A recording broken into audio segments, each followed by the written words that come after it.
હા. જી હું બી છેલ્લા ઘણા વર્ષોથી આખા કચ્છમાં અને ધોળાવીરા ગામમાં લોકલ ટૂર ગાઈડ તરીકે કામ કરું છું.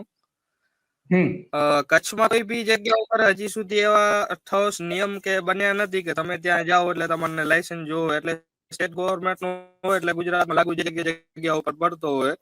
ઠીક છે, અમે કચ્છમાં આખી જગ્યા ફરાવીએ છીએ. આજ સુધી ક્યાંય હજી લાયસન્સ નો કે એવી પ્રક્રિયાનો કે ક્યાંય બી રોકટોક કરવામાં આવી નથી.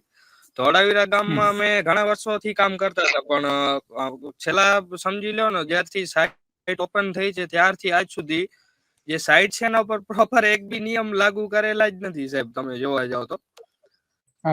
ઓછીતાના એ લોકોએ નિયમ કરાવી ને જે સાઇટ ઉપર જે લોકો કામ કરતા હતા, સમજી લો ડેલી હજારો લોકો આવે છે, એને મિનિમમ 30 થી 35 જેટલા ગાઈડો હતા જે પુરવાર મતલબ એમને ગાઈડ કરતા હતા. ને હમણાં ગઈ સિઝનમાં સમજી લો 10-12 જેટલા ગાઈડ હતા ને રોજના હજારો લોકો આવે, તો સામે સમજી લો તમે એ લોકોને જેટલા ટુરિસ્ટ ફરવા આવે છે એમને ગાઈડ બી પૂરતા મળી રહેતા, ને એવી બધી પ્રોબ્લેમ થઈ છે. પણ એ વસ્તુ પર કોઈ ધ્યાન આપતો નથી. નહીં તો